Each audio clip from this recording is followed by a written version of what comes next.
Okay guys, so now we're back with part 2 of renting in Singapore from a local's perspective. So my name is Mathilda.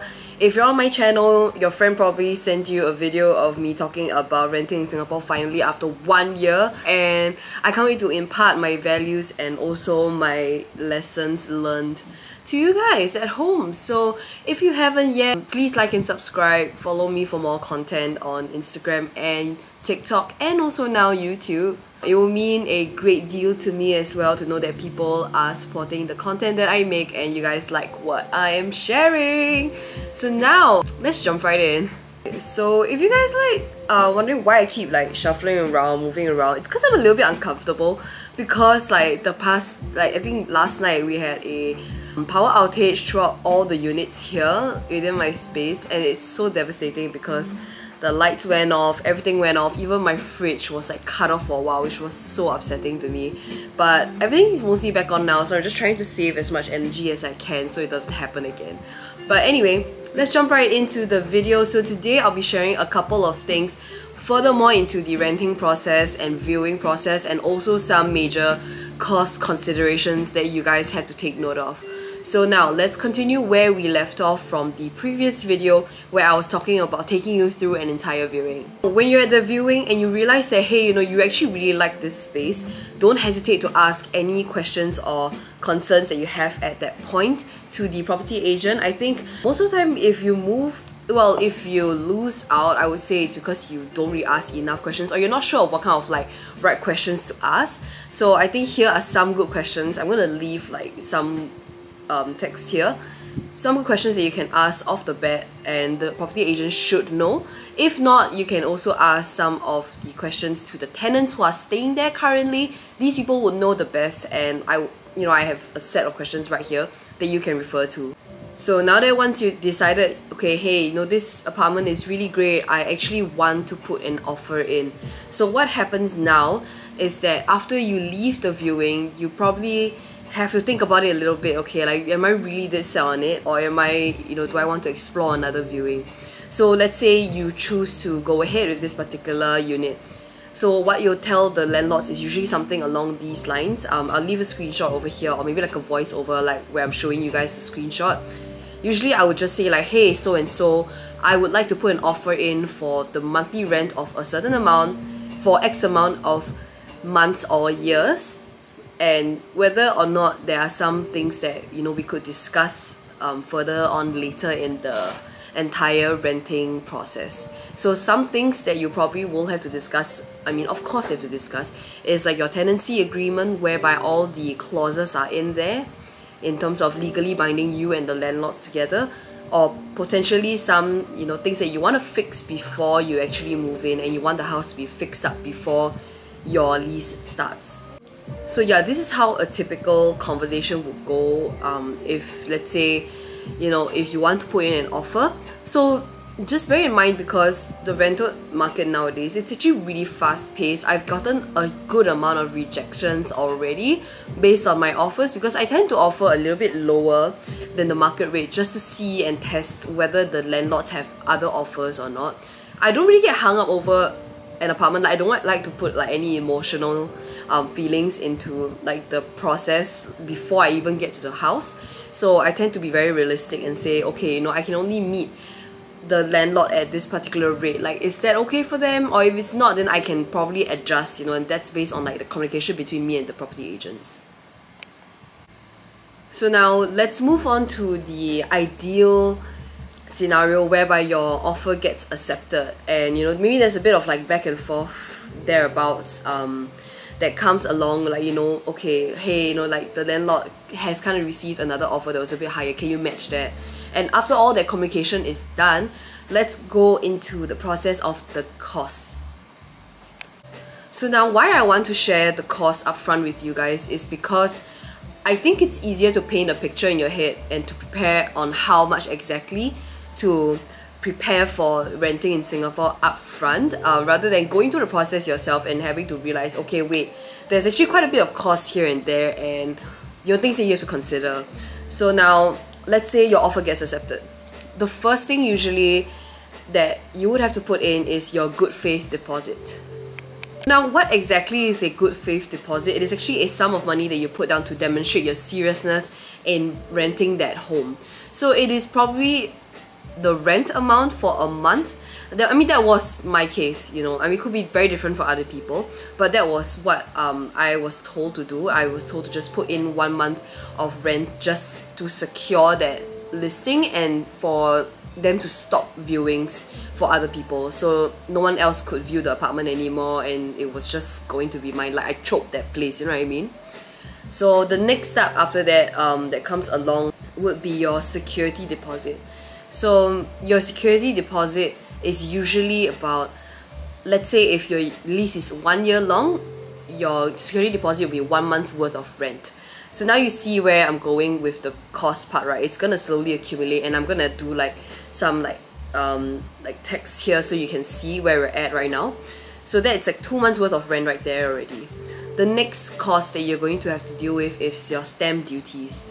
So now let me just quickly search up like the actual definition of stamp duties. Stamp duty on rental units are taxes that on the tenancy agreement document. So tenants are usually required to pay this tax as long as we are the ones that are renting, whether it's a room or entire unit. So the stamp duty on rental units also apply to the extension of lease or renewal of the tenancy agreement. So I think there's a certain amount of percentage, I would say about like 10 plus, if I'm not wrong. I believe that was my case as well. So yeah, I mean, I try and do the math somewhere here for you guys so you can sort of see how it is. I'm not really great at math. I don't know whether you guys can tell, but yeah, that wasn't my strong suit. Like, I did quite badly. Next up, aircon maintenance. Usually the tenants would have to be the ones to bear the cost of it. So I would say that market rate would be around like $20 to $30 per unit, and this should be done ideally quarterly, so 4 times a year. So let's say in my home right now I have 2 aircon units, so that would mean that it's $60 per quarter, and 60 times 4 is around 6. Oh my god, math again. 6, 12, 18, 24, so $240 a year. But because my lease was actually 1.5 years, I would have to pay an extra quarter more, so that was like $360 in total. So yeah. Oh yeah, also if you guys haven't watched part 1, please go ahead to watch part 1. You're not supposed to be here at part 2, okay, if you didn't watch part 1, because you wouldn't have understood most of the things that I was saying anyways. Now moving on your other costs as well per month, you would have to think about your utilities and water bills. So this sometimes is counted separately. For me, I think I was lucky enough because my rent includes like $100 cap per unit for both utilities and water and Wi-Fi. So, oh sorry, just utilities and water. And I believe, if I'm not wrong, the prices have gone up recently as well. I will attach like a screenshot of an article here and probably link it below for you guys to read. So I think now like the prices are rising a little bit for utilities, but I would say like $100 or like around there is no, $60 to $100 is like a good gauge for an entire unit. So next is also Wi-Fi. I think Wi-Fi is a bit more straightforward. I think there's just a monthly subscription. Personally, I don't use it, so I can't speak from experience. I've never personally had to apply for Wi-Fi myself before, so I think it's usually about $40 a month. I mean, that's what I know. So now you can sort of see a bigger picture in terms of how much is needed to, you know, have that startup cost when it comes to renting in Singapore for an entire unit for one person, such as myself. Or if you know you have 2 people, let's split into 2, like right down the middle, right? Of course, like if you are going to rent like rooms instead, I believe that will be significantly a lot cheaper. Especially your rent, it will be in like probably the thousands and not in the high thousands anymore, or even it could be in the hundreds. Yeah, I think this is just like a rough guideline for you to just use that and then replicate it to your future viewings or your future places where you're gonna rent. Okay, so just take a note that there will also be some miscellaneous costs that you might have to incur, including things like repairs or potentially, you know, things that need to be replaced. So usually, if I'm not wrong, like it's written in the contract, you usually have like a free look period, or you know, you have like a period where you can sort of point out what's wrong in the unit within like 1 month, and whatever it is in that 1 month that you find, you have to report it to the landlords ASAP so they can fix it on their end, and the cost will be borne by them. However, if it's past that 1 month, it will be borne by you. And usually there's this clause that I know and I'm very aware of, because I'm very sticky with this particular clause because of the fact that I have broken things before. So I think from like my own contract, I might just put in like a snippet here for you guys to see like a screenshot of it. It is actually the tenantable repairs clause. So repairs clause usually, I think now it should be about up to $200. Mine was $150. So that would mean that if there are things that need to be repaired or replaced, I would have to cover the first $150 of it. So let's say if I broke a fridge and the fridge costs $500, the first $150 comes out from my pocket. The remaining $350 will come out of the landlord's pocket. So in that sense, it protects both parties. So other miscellaneous costs that I have incurred, unfortunately, is I broke a induction cooker and it was $60. So yeah, that one I had to fully cover myself and it was quite sad. Also things like the light bulbs, I would have to replace it myself as well if it breaks, because unfortunately I use it quite often, like the spotlight here. Funny thing is, my curtains also fell before and it's so embarrassing. I will insert a clip over here of the workers helping me like drill it back in. It was so embarrassing, but yeah, that happened, and you know, that costed me around like $30 extra. So yeah, other things that I remember I caught within the first 1 month was like my sink leaking. So that one was like free of charge. I didn't need to pay anything at all. Okay, one thing that I really learned as well, another thing for you to look out for, is to look out for old aircon units. So things that you should ask is like, okay, when was the last time that this unit had a chemical wash? Because usually chemical washers should come in about like every once in 2 years, once in 1 year or once in 2 years. So what that happens is that they'll have to cut the ducts entirely and like replace the gas and whichever. My mistake was not checking that, and one of my units actually broke down in the middle of 2021, so I had to do like a chemical wash, and I had to really negotiate and say like, hey, you know, like we've had this problem a few times already where the aircon was not working at all. So yes, please remember your receipts and take as many videos as possible of like appliances failing, so at least you kind of have like a solid evidence log of what went wrong in your place, and you know, it kind of justifies why the landlords will pay for it. So yeah, I was building this case already for a while because I knew that the aircon was like breaking down many times, so I knew that at one point I probably had to do like a chemical wash anyways. So yeah, like when that day finally came, you know, the bill came, it was $120, and I knew I had to kind of fight a little bit and ask my landlords, hey, you know what, like, you know, this is after all your unit, you guys own this space, can you please take half of it off, and you know, we can just split it like both ways, so it's 60-60. So in the end, like, I think after a lot of like communication, I managed to get them to convince them to like pay half for me. So yeah, I think these kind of things you really have to take note of, because these kind of costs, they do rack up. I mean, whatever I just told you guys, has $60 for aircon, another $60 for induction cooker, $30 for repairs of my curtains. That is already $150 extra for you guys to consider. It may not seem a lot at one time, but when it adds up, it is quite a lot. So I think just take a note of what kind of potential problems that could possibly go wrong. So yeah, now let's move on to the rest of the process. Okay, so after you're speaking back and forth with the property agent, after you've put in your offer, you know, you're trying to tell them, okay, how's the lease, how's the price, can we meet at a compromise? The property agent will then send over a letter of intent. That is to show your interest in this unit. So this is where your good faith deposit comes into play, and that's where you're securing the space for real anymore. So both the tenant and also the landlords have to sign this particular document to say, okay, we're not going to accept any more people, we're not going to accept any more offers. That's it. So moving on to the tenant agreement, this is the part that is going to be the most crucial and will determine your whole experience as a tenant. Why I say that was because I wished I looked at my tenant agreement a little bit more microscopic. I mean, I really did question as much things as possible, and I feel I did a really good job already. But I could have done better. But you know what? We learn, and we try our best. We make mistakes, but we learn.